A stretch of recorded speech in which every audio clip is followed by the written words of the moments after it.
마태복음 24장. 그날 환난 후에 즉시 해가 어두워지며 달이 빛을 내지 아니하며 별들이 하늘에서 떨어지며 하늘의 권능들이 흔들리리라.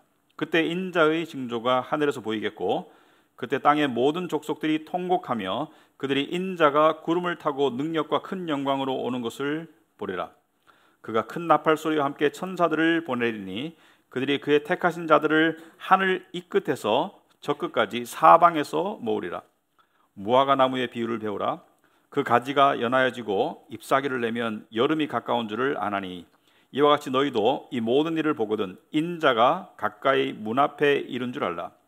내가 진실로 너에게 말하노니 이 세대가 지나가기 전에 이 일이 다 일어나리라. 천지는 없어질지언정 내 말은 없어지지 아니하리라. 아멘. 우리 앉으시기 바랍니다. 기도하도록 하겠습니다. 하나님 아버지, 이 시간 저희들이 참 하나님께서 예배 자리로 불러주고 또 말씀으로 저희들을 먹이시는 것을 감사합니다. 아버지 하나님, 우리가 세상 살면서 세상의 여러 가지 문화와 또 세상의 흐름과 또 심지어 유혹 속에서 시달리고 또 때로는 넘어지고 했음을 고백합니다.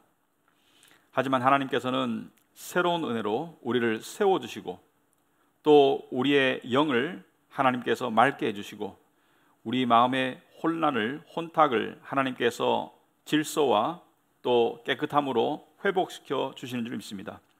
그 일을 위해서 은혜의 수단을 주신 것을 믿습니다. 말씀과 성령의 은혜를 믿습니다. 이 시간 저희들이 이 마태복음 24장을 공부함을 통해서 저희들 마음속에 정말 다시 한번 진리에 의해서 우리의 영이 반듯해지고 또 세워지고 소생할 수 있도록 주님 축복하여 주시옵소서. 특별히 이 마지막 시대를 살아가는 저희들에게 힘든 날들이 많을 줄 압니다. 그 가운데 우리가 믿음의 중심을 잡고 소용돌이 치지 않고 평강을 누리며 소망 가운데 거할 수 있도록 주님 말씀으로써 우리를 세워 주시옵소서. 예수님 이름으로 기도합나이다. 아멘.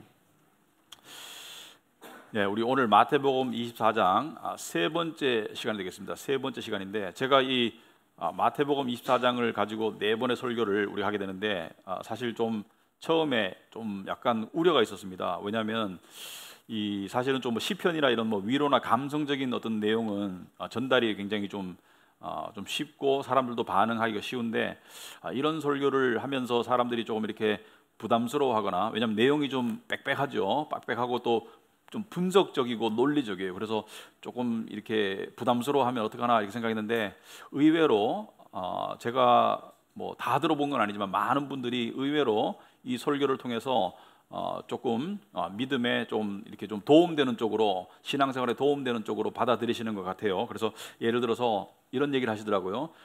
내가 자기 중심적으로, 나 중심적으로 성경을 많이 보려고 했는데 객관적으로 보는 것의 중요성을 깨닫게 되었다, 그런 말씀을 하시더라고요. 그것이 굉장히 중요합니다. 왜냐하면 결국 성경은 나를 향한 말씀이긴 맞아요. 하지만 문맥, 그 상황, 이 성경이 쓰여진 상황 속에서 무슨 상황 속에서 누구를 향해서 말씀하신 건가가 이 객관적인 내용을 깨닫고 그 필터를 통해서 나에게 적용해야지 제대로 적용이 되지, 바로 적용하면 잘못되는 경우가 상당히 많습니다. 두 번째, 이런 또 의견들이 있었습니다. 감정적으로 많이 치우친 신앙생활을 했었다. 감정적인 은혜, 또 감정의 기복. 감정적이라는 게 사실 필요해요. 우리는 감정의 동물인 건 맞아요. 하지만 감정적인데 치중하면 근거 없는 감정에 빠질 수가 있습니다. 그리고 감정의 기복에 요동칠 수가 있습니다. 그래서 이성적인 부분도 필요하고, 그리고 논리적인 부분도 필요하고, 분석적인 부분도 필요해요. 사실은 성경의 많은 진리는 논리적이고 분석적으로 따져보고 깨달을 수 있는 것이지 그냥 느낌으로 바로 받아들일 수 있는 것이 아니고, 이성적으로 논리적으로 깨달아지면 느낌은 따라와요. 느낌에 너무 좌우되지 않는 그런 신앙생활이 저는 굉장히 필요하다고 생각합니다. 그래서 막 눈물 흘리다가도 갑자기 우울증에 빠지고, 그거 별로 이렇게 좋은 신앙생활의 모습이 아닌 것 같아요. 본인도 괴로울 수 있어요. 오히려 눈물은 필요합니다. 회개의 눈물도 필요하고 눈물을 부정하는 것은 아닌데 오히려 때로는 정말 냉철한 머리로 이것이 그런지 정말 따져보는 그런 신앙생활이 필요하다. 자, 그런데 우리가 지금 다루는 내용은 소위 성경의 여러 가지 장르 중에서 예언에 관한 내용입니다. 그런데 우리가 다루는 내용이 사실은 두 가지죠.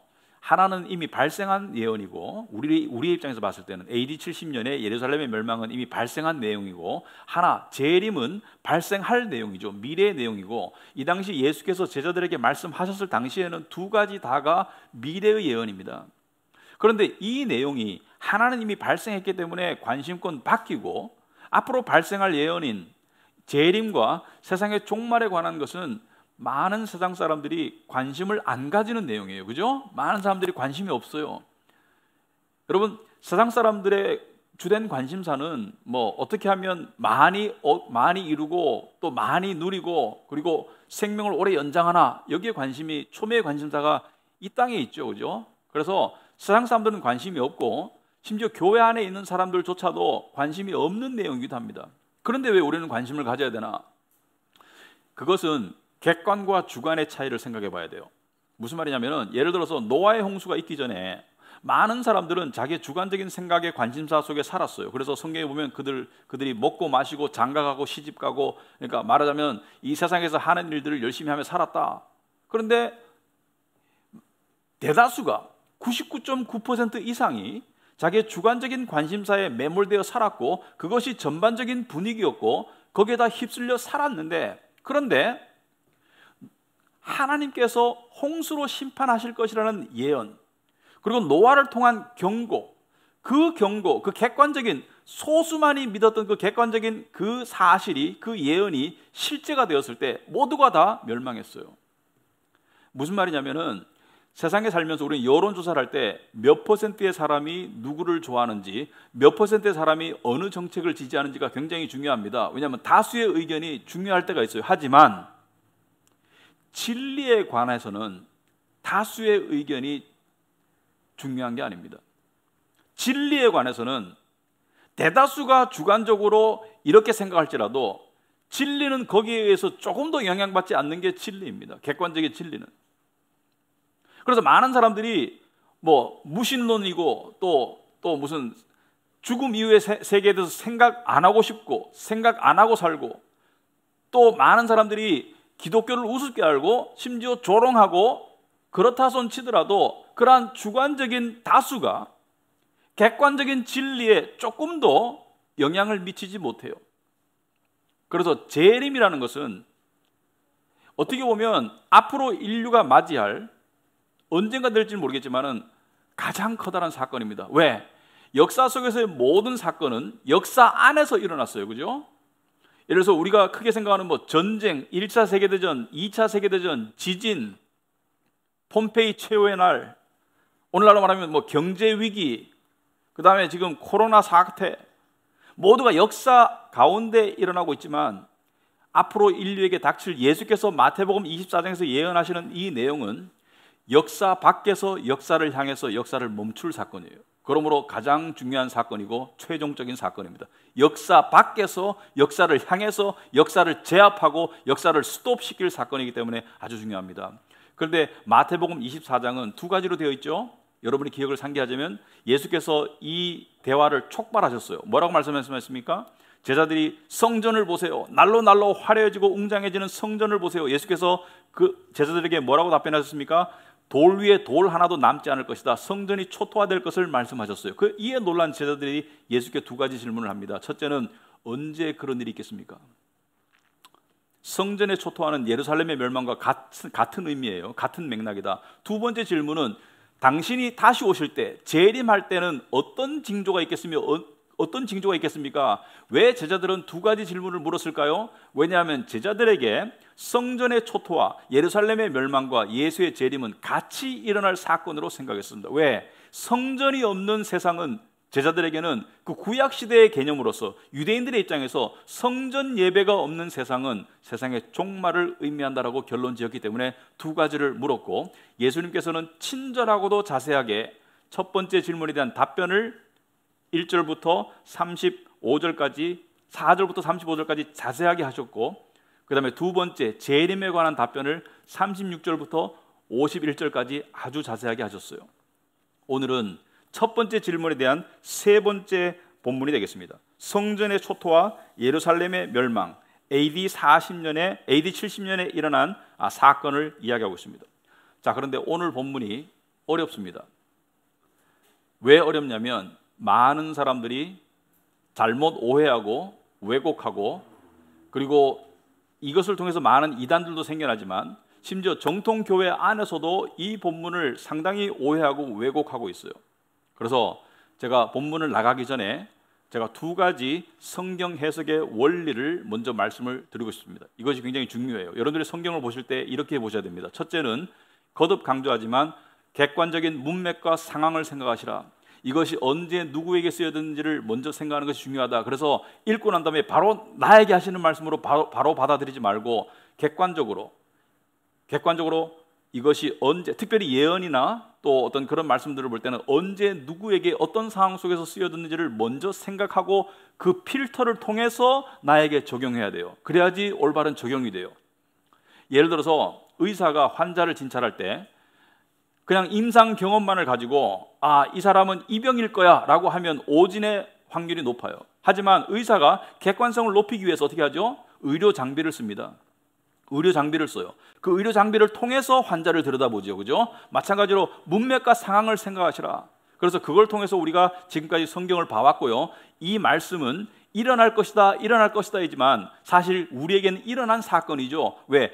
이 말씀은 예수께서 지금 우리에게 하시는 말씀이 아니고 AD 30년경에 제자들에게 하시는 말씀이기 때문에 시기적으로는 AD 30년이고 대상은 그 당시에 살아있던 사람들이에요.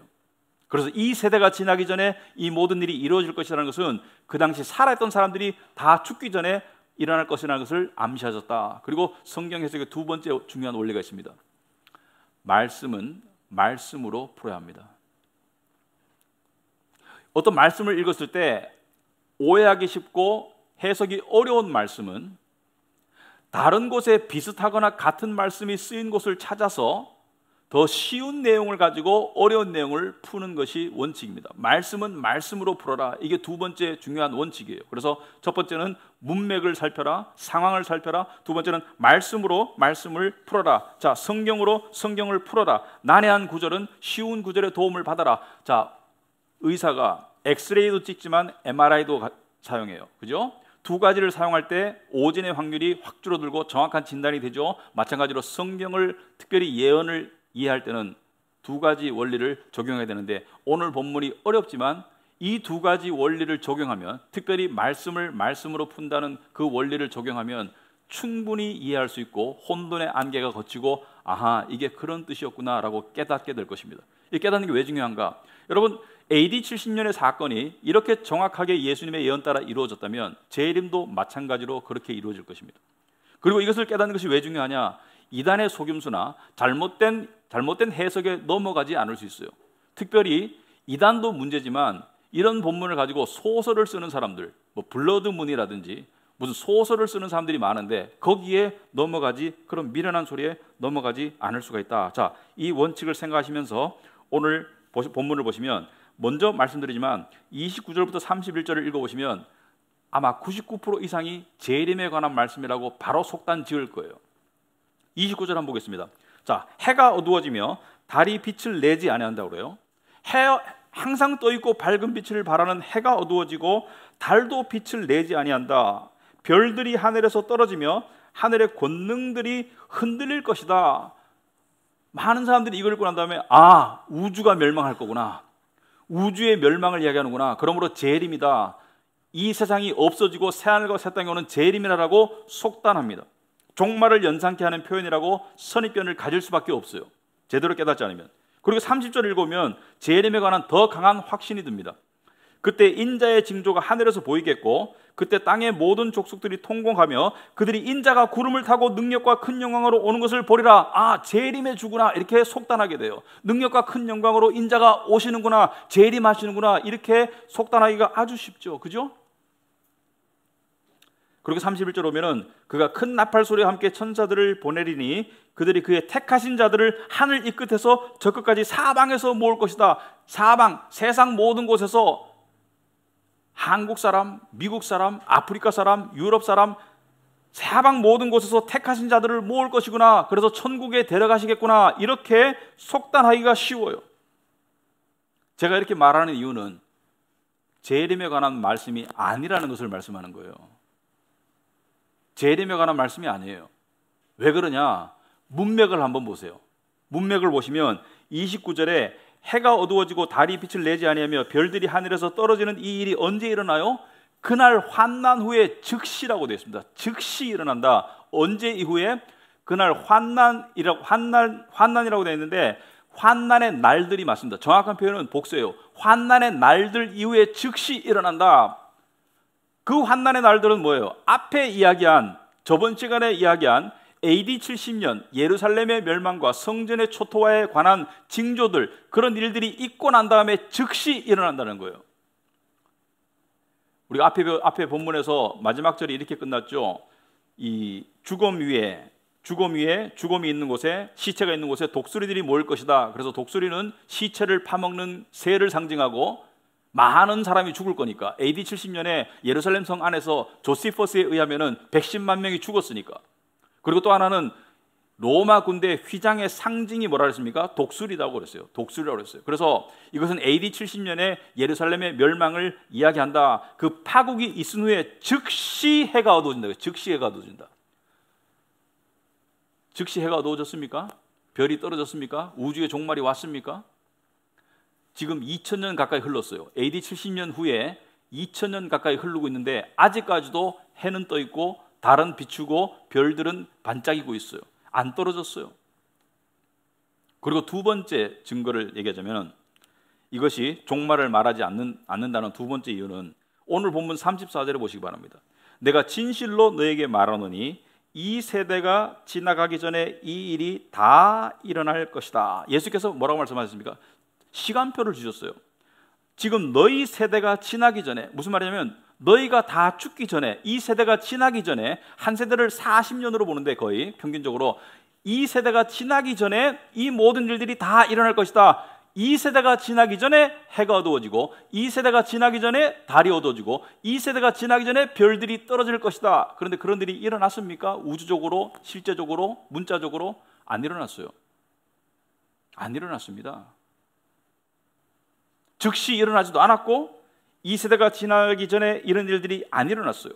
그렇다면 이 재림처럼 들리는 이 구절의 진정한 의미는 무엇일까? 궁금증이 생기죠. 이 재림같이 들리는데, 세상의 종말처럼 들리는데 이것의 진정한 의미는 무엇일까? 제가 아까 성경 해석의 두 번째 원리가 뭐라 했습니까? 성경은 성경으로 풀어야 된다. 관련 구절로 풀어야 된다. 성경은 성경으로 풀 때 정확하다.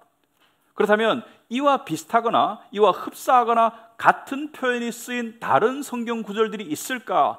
그 구절들 속에서는 이 표현이 어떤 내용으로 쓰여졌을까? 문자적으로 안 일어났다면 상징적인 표현이겠죠. 상징적으로 무엇을 의미할까?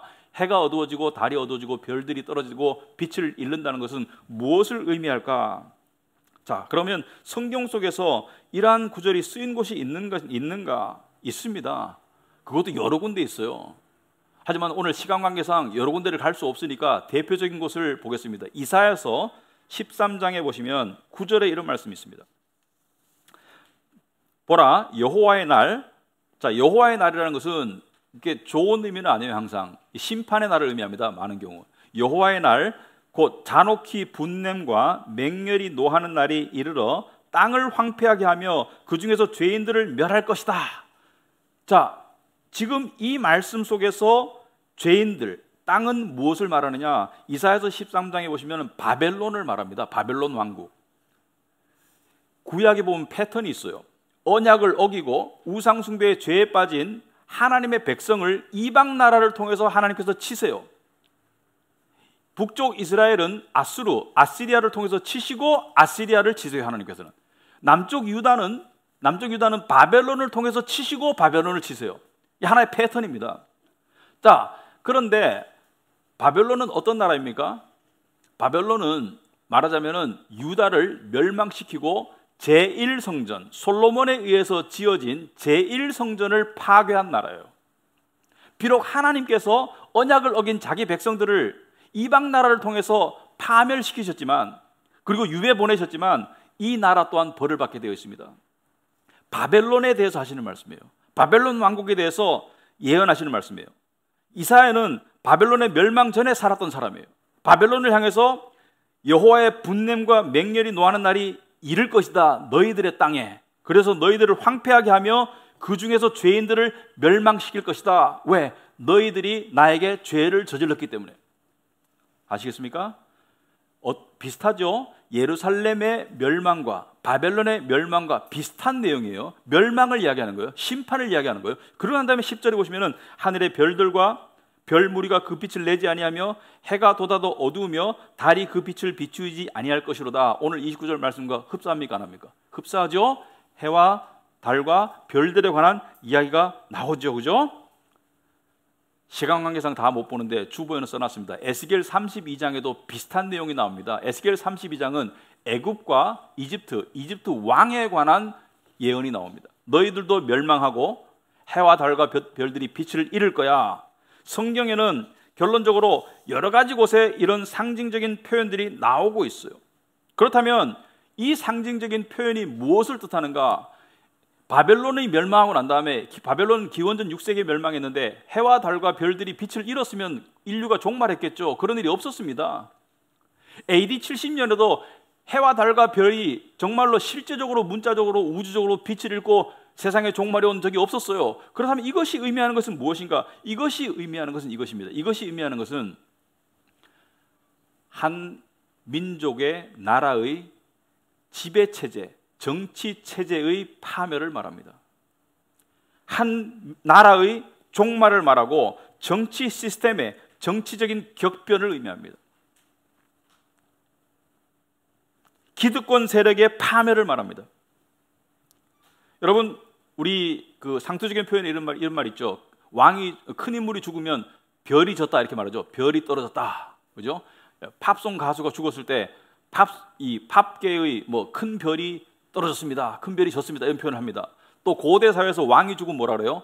태양이 빛을 잃었다 이렇게 표현을 해요. 고대 사회에서 왕이 죽으면 태양이 빛을 잃었다 이렇게 표현합니다. 왜? 왕을 태양처럼 숭배했으니까. 이집트 같은 경우는. 그래서 이것은 정치 세력의 격변, 몰락을 의미한다. AD 70년에 어떤 일이 있었습니까? 제2성전, 그리고 마지막 하나님이 인정하시는 마지막 성전이 초토화되었어요. 구약시대의 종말이 왔어요. 이스라엘 나라의 멸망이 왔어요. 그리고 그때까지 이스라엘을 지배하던 정치 세력과 정치 시스템의 몰락이 왔습니다.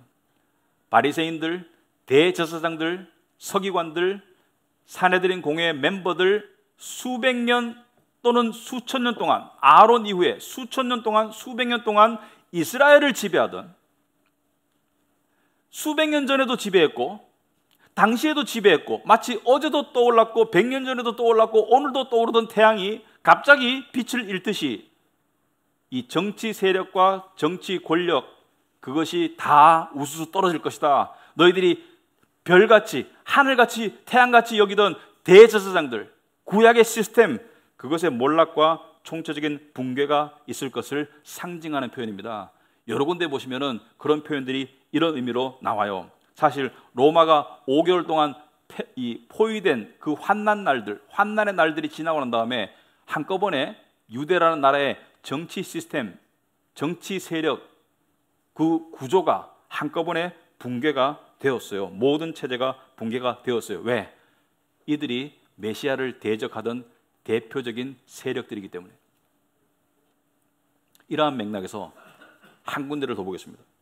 여러분들이 지금 한 절 했는데 30분 가면, 앞으로 다 하면 2시까지 끝나겠나 이렇게 생각하는데, 오르막 조금만 오르면 내리막은 바로 내려갑니다. 걱정하지 않으셔도 돼요.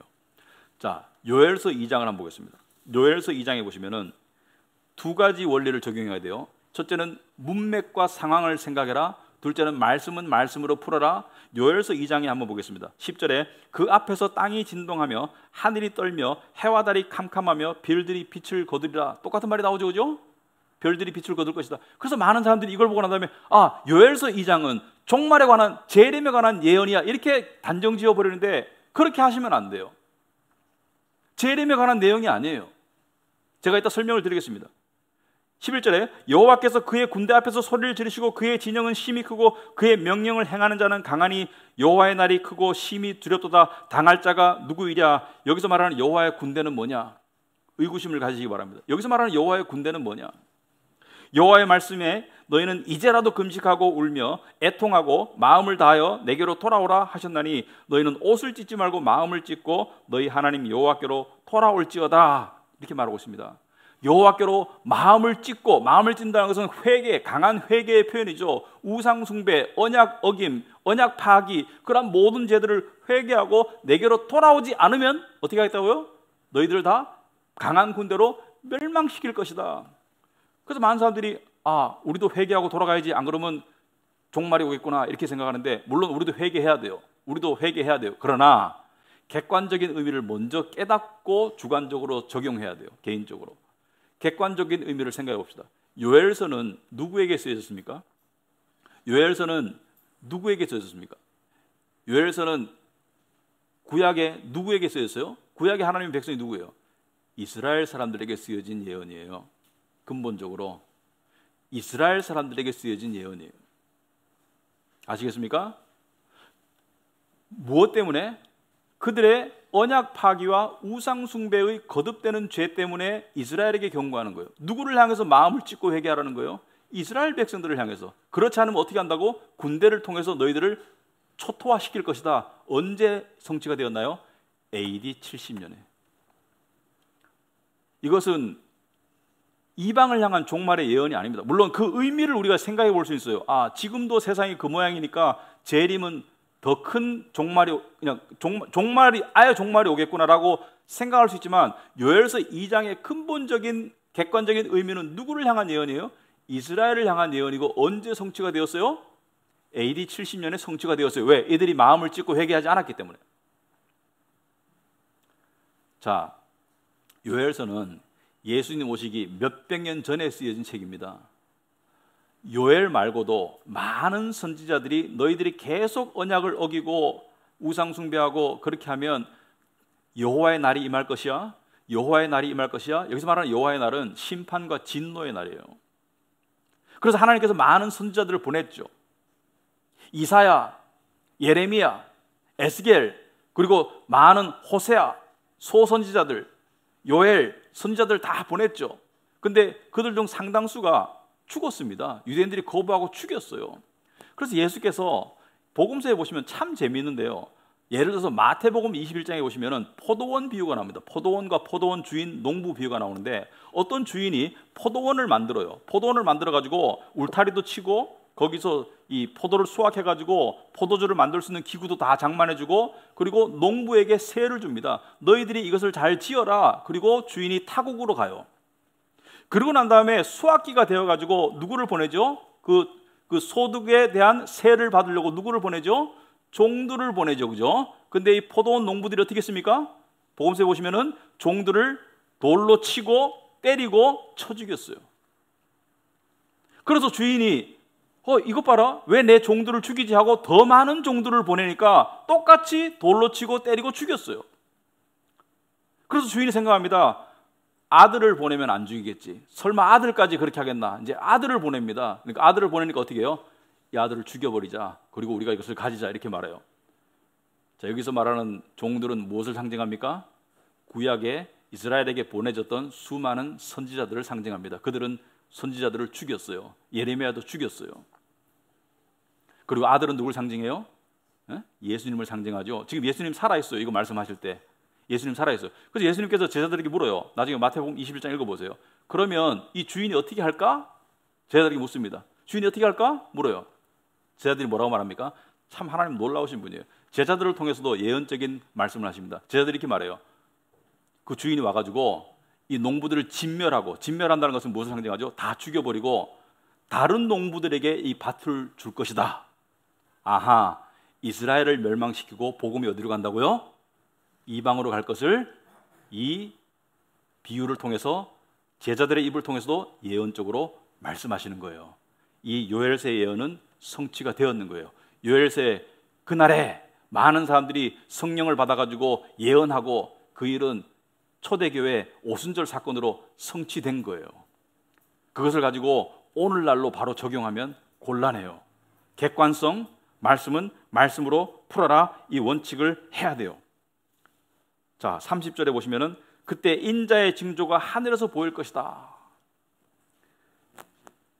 그때 땅의 모든 족속들이 통곡하며 그들이 인자가 구름을 타고 능력과 큰 영광으로 오는 것을 보리라. 자, 구름 타고 온다는 얘기만 딱 들으면 제 이름으로 바로 가요.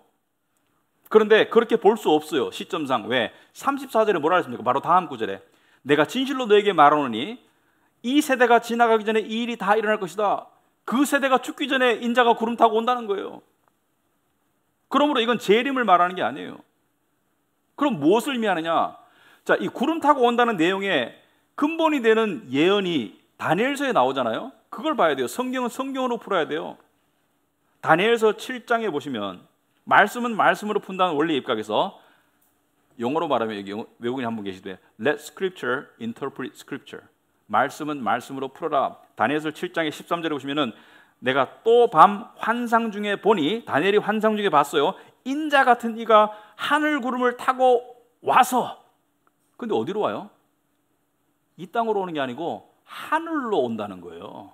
옛적부터 항상 계신 이에게 나아가 그 앞으로 인도되매, 옛적부터 항상 계신 이가 누구입니까? 이분은 시작도 없고 끝도 없는 하나님을 말씀하시는 거예요.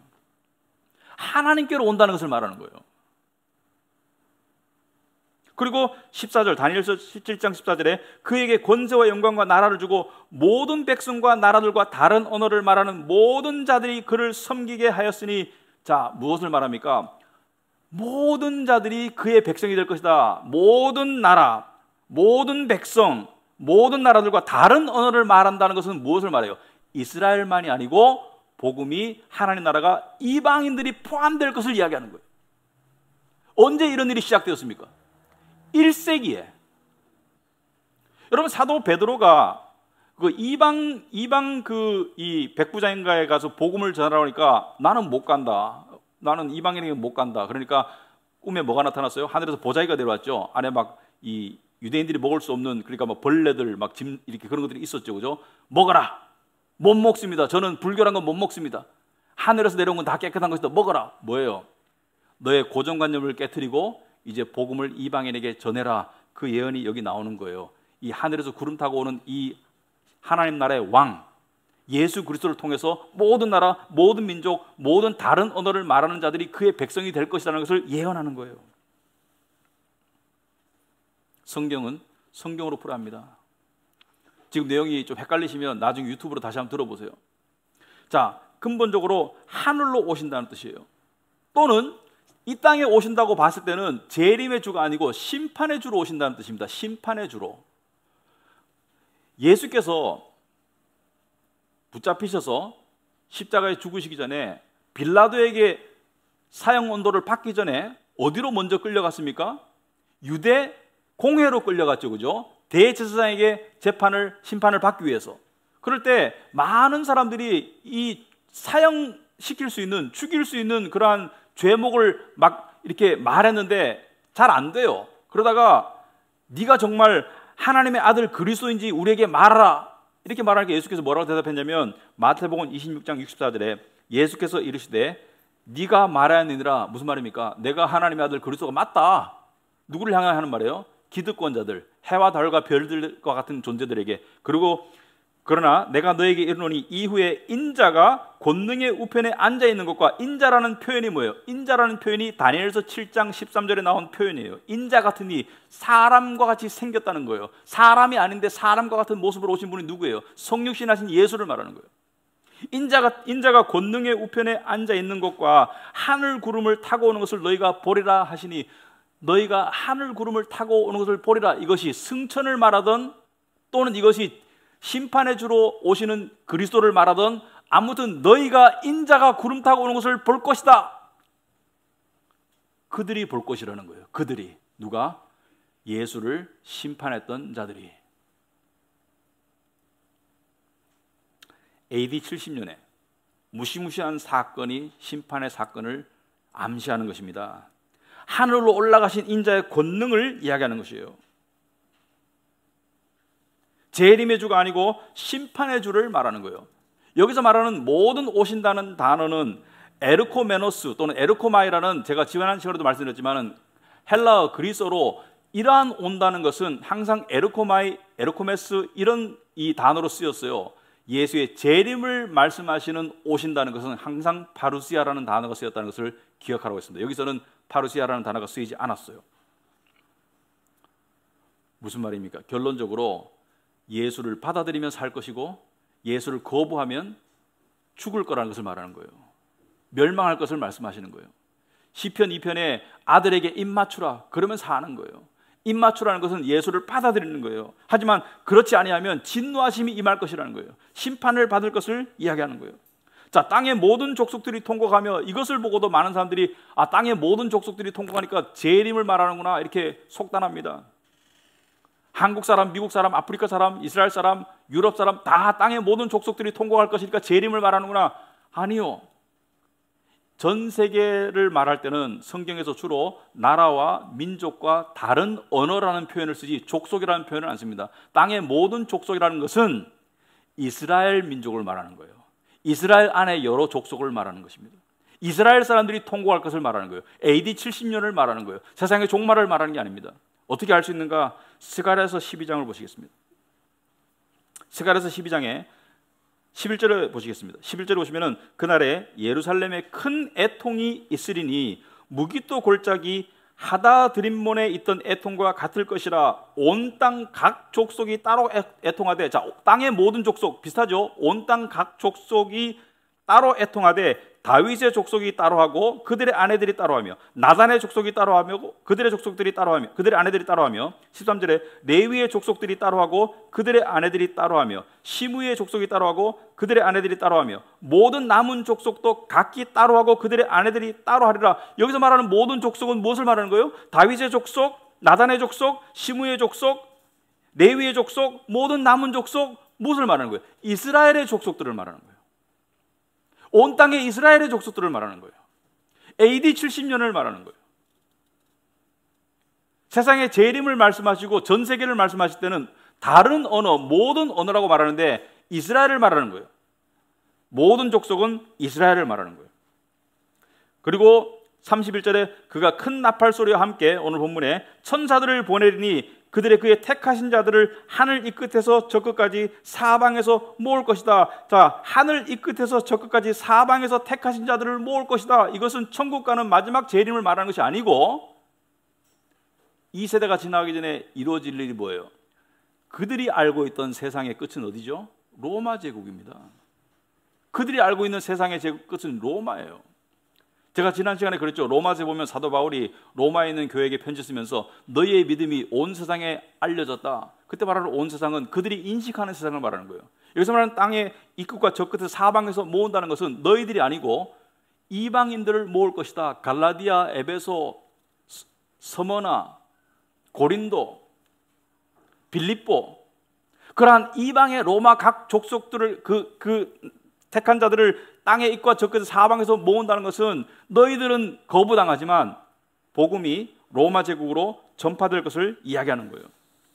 여러분, 예수께서는 예루살렘의 멸망을 통해서 구약의 붕괴, 이스라엘의 성전 예배의 붕괴, 그리고 이스라엘이 원가지에서 꺾여 나갈 것을 말씀하셨어요. 로마서 11장에 원가지에서 꺾여 나가고 다른 가지가 원가지에 붙을 것이다.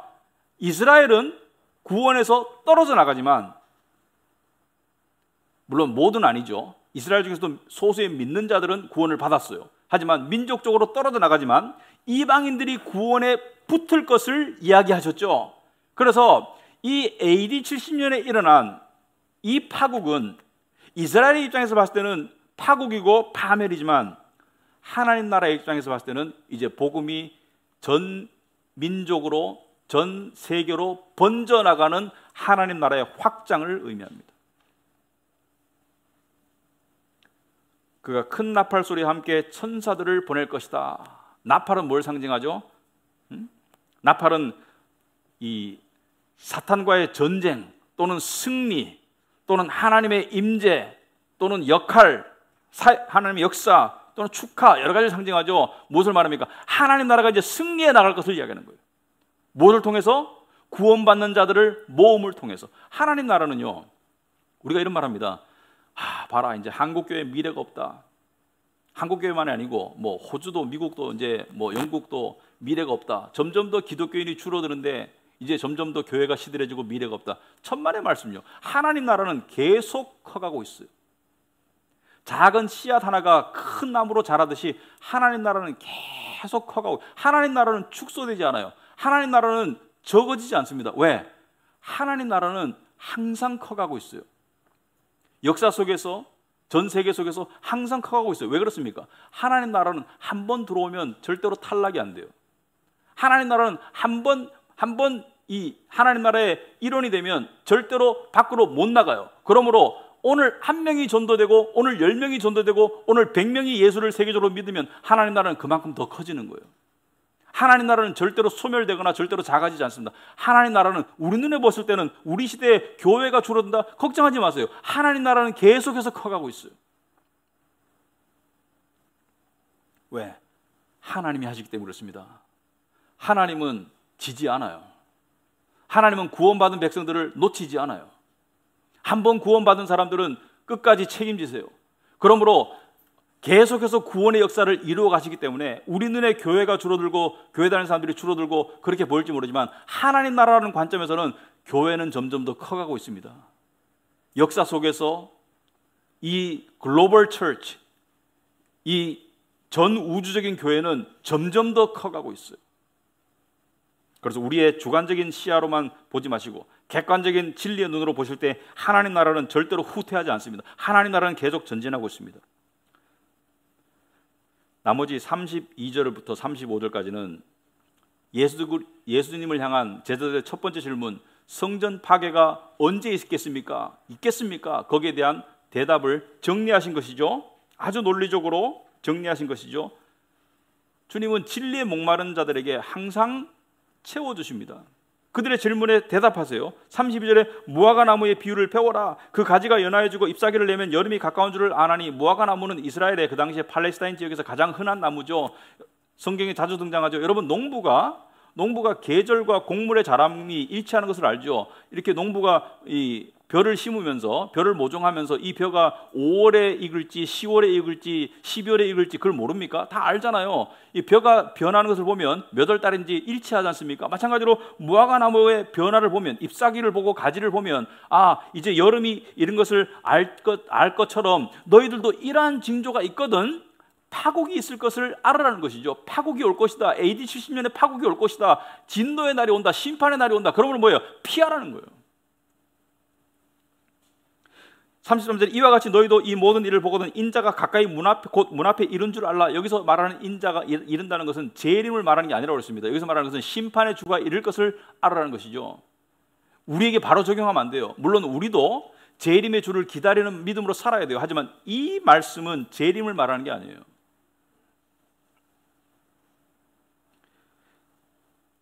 34절에 내가 진실로 너에게 말하노니, 예수님의 말씀은 다 진실인데 왜 진실로라고 또 쓰실까? 확실히 알아라는 거죠. 확실히 쐐기를 박는 것이죠. 이 세대가 지나가기 전에 이 일이 다 일어난다. 무슨 말입니까? 너희들 중에 너희들이 다 죽기 전에 이 일이 일어난다는 것을 이야기하는 거예요. 그러므로 예수께서는 정확한 날짜는 말씀하지 않으셨지만 시간표를 제시하신 것이죠. 예를 들어서 대통령이 되면서 이 공약을 내 임기 안에 5년 안에 이루겠습니다. 이렇게 말하는 건 똑같아요. 정확히 언제라고는 말할 수 없지만 5년 안에 이루겠다. 이 세대가 지나기 전에 이 일이 다 일어날 것이다. 사람은 책임질 수 없지만 주님께서는 그렇게 말씀하셨고 정확히 40년 뒤에 이 일이 일어났습니다. AD 70년에. 35절에 천지는 없어질지언정 내 말은 없어지지 아니한다. 무슨 말입니까? 내 예언은 말한 대로 그대로 성취된다. 하늘이 무너져도 나는 약속을 지킨다. 사람들이 이렇게 말할 때 있죠, 그죠? 철저한 이 약속. 사람의 약속은 어겨질 수 있습니다. 상황에 따라 가지고 마음이 변할 수도 있고. 하지만 주님께서 하신 말씀은 천지는 없어질지언정 하늘과 땅이 없어질지라도 이거는 진짜 문자적인 표현이 아니고 상징적인 표현이죠. 그런 일이 발생할지언정 내 말은 없어지지 아니한다. 뭐래요? 하나님의 말씀의 능력과 그 약속의 성취는 반드시 이루어진다. 이것을 말하는 거예요. 우리는 이것을 믿어야 돼요. 적용하겠습니다. 첫째, 말씀을 제대로 깨달아야 합니다. 말씀을 제대로 깨달아야 합니다. 그러기 위해서는 물론 모든 말씀을 그렇게 볼 수는 없지만은 말씀을 볼 때 객관성을 가지고 볼 줄 알아야 됩니다. 두 번째, 말씀을 볼 때 어려운 말씀은 다른 말씀의 도움을 받아서 풀 줄 알아야 됩니다. 소설 쓰면 안 돼요. 두 번째, 이 세상이 아주 상투적인 말인데 또 하겠습니다. 이 세상이 영원할 것처럼 살지 말자. 이 세상이 영원하지 않다는 것이 정말로 믿어지면 그냥 이렇게 뭐 좀 걱정거리, 마음의 응어리 이거 좀 벗어나야 돼요. 세상에 이 무슨 걱정이나 마음의 응어리나 이런 거에 너무 매몰되는 사람이 많아요. 마치 이 세상이 영원한 것처럼 이게 뭐 전부인 것처럼 매몰되는 사람이 많은데 예언의 말씀을 통해서 영혼을 바라보면 이 세상에서 좀 치이고 좀 이렇게 남한테 좀 상처받고 거기에 매몰되면 안 돼요. 조금 털고 일어날 줄도 알아야 돼요. 물론 치유도 받아야 되지만 털고 일어나야 됩니다. 왜? 이 세상이 영원한 게 아니잖아요. 영원하지 않은데 여기서 계속 이 응어리 가지고 살면 안 되잖아요. 그리고 이 세상이 영원하지 않은데 이 세상이 영원할 것처럼 그냥 모으고 그냥 막 이 세상에 누리고 즐기고 거기에만 포커스 맞추면 안 되겠죠. 주중에 우리 많이 살잖아요, 그죠? 왜냐하면 세상 문화가 그렇기 때문에, 큰 흐름이 그렇기 때문에. 하지만 정신 차려야 됩니다, 한 번씩. 세 번째, 진리의 공동체가 정말 소중합니다. 거듭 말씀드리지만 교회는 건물이 아니고 교회는 어떤 무슨 생산성 이런 게 아닙니다. 교회의 핵심은 뭐예요? 교회의 핵심은 복음이에요. 여러분 유럽에 여행 가보시면 저도 몇 번 가봤는데 정말 의리란 건물이죠, 그죠? 정말 의리하게 지었고 정말 말하자면 엄청난 돈을 쏟아부었고 이 탑 위에 십자가도 엄청나게 막 뾰족하게 높고 막 정말 의리해요. 그렇지만 그게 무슨 의미가 있습니까? 아무 의미 없어요. 우린 뭘 생각해야 됩니까? 종교 공동체가 돼서는 안 돼요. 진리의 공동체가 돼야 되지. 세상적인 어떤 화려함이나 또 성공을 추구하는 그런 공동체가 돼서는 안 돼요. 우린 진리의 사람들이 돼야 됩니다. 진리의 사람들이 모여서 진리의 공동체를 소중히 여기는 거예요. 예를 들어서 종교 공동체도 섬기고 헌금해요. 진리의 공동체도 섬기고 헌금합니다. 그러나 동기가 달라요. 우리의 동기는 사랑해야 돼요. 감사해야 되고 하나님의 은혜에 감사하기 때문에 이 진리의 공동체가 소중하기 때문에 내 가족이기 때문에 내가 여기다가 시간도 내고 물질도 드리고 이 공동체를 지켜나가는 거예요. 그것이 우리에게 주신 사명이기도 해요. 진리가 살아있는 교회가 점점 더 사라지기 때문에 정말 안타까운 현상들이 발생하고 있어요. 진리의 공동체들이 점점 더 생겨나야 됩니다. 교회가 이렇게 많아도 진리의 공동체는 더 생겨나야 돼요. 그것이 우리에게 주신 사명입니다. 정리하자면 예수님의 말씀의 예언은 1.1획도 없어지지 않고 다 이루어집니다. 그 예언을 가슴에 새기고 되도록 깨어서 살아가시는 여러분이 되시기를 축원합니다. 기도하겠습니다. 하나님 아버지, 참으로 예언의 말씀을 들으면서 다시 한번 저희들이 하나님 앞에 회개하기를 원합니다. 아버지 하나님, 저희들의 삶의 많은 부분이 진리에 입각하지 않을 경우가 많습니다. 하지만 하나님께서는 이스라엘의 구약의 백성들은, 육적 이스라엘은 버리셨지만 영적 이스라엘은, 저희들은 예수께서 대신 버림받으신 그 은혜를 통해서 절대로 버리지 않는다고 약속하셨습니다. 이 새 언약에 감사합니다. 너희 죄를 다 용서하고 다시 기억지 아니하신다는 이 새 언약에 감사합니다. 아버지 하나님, 정말 이 하나님 나라, 우리가 속한 이 하나님 나라, 그것에 지상의 가시적인 표현인 이 교회, 우리가 소중히 여기고 우리가 하나님 나라의 일원이 되어서 같이 주님을 바라보고 한 믿음으로, 한 사랑으로 서로 격려하면서 이 험한 세상 가운데 신앙생활하고 또 믿음 가지고 소망 가지고 예수 바라보고 살 수 있도록 도와주시옵소서. 예수님 이름으로 기도합나이다. 아멘.